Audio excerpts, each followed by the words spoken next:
It's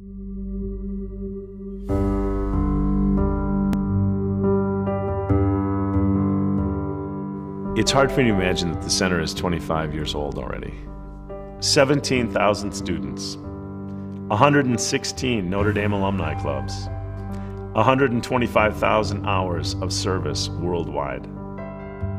For 25 years, the Center for Social Concerns has been at the heart of community-based learning, research, and service at the University of Notre Dame.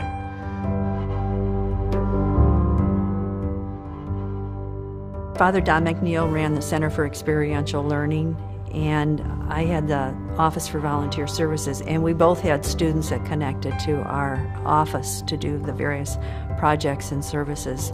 We went up to Michigan one time to reflect on our experience with Mary Meg McCarthy and Stacy Hennessy, Mary Ann Romer, and Father Don McNeil and myself. And we were discussing about how can more people have these kind of experiences. We're just having a few of us.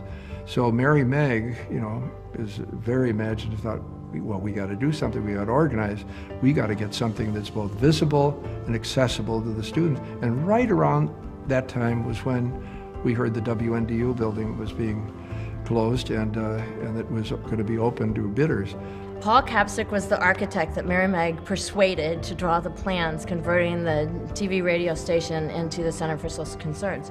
And we made an appointment with Father Hesburgh to present our piece because that building was becoming available and a number of groups on campus wanted it. There was literally a list of 30 people at this university, 30 groups, standing in line to plead their case for this building. And I said, you can all go home. This building is going to one group, and that's those who have social concern.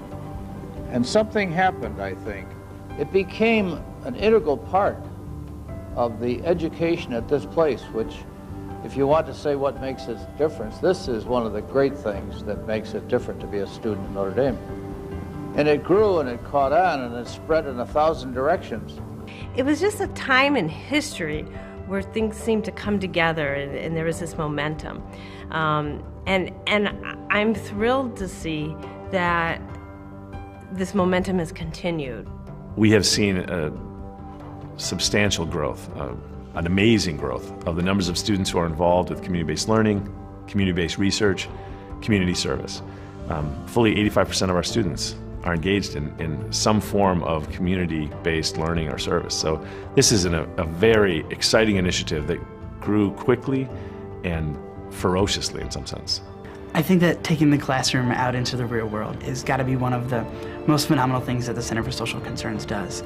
You can read all you want, but until you sit down and you have someone tell you how they're suffering from, whether it be an injustice in terms of legislation, or whether it be an injustice in terms of prejudice against themselves, or whether it be that they're just simply lonely and there's no injustice being done. Until you experience that, I don't think you can truly come to understand how to alleviate the problem. Service learning helps educate the entire student, not just the intellect, but the spirit and the soul as well. In many ways, service learning is a necessary part of Notre Dame education. You know, the 25th anniversary gives us an opportunity to, I think, celebrate all that the center has become.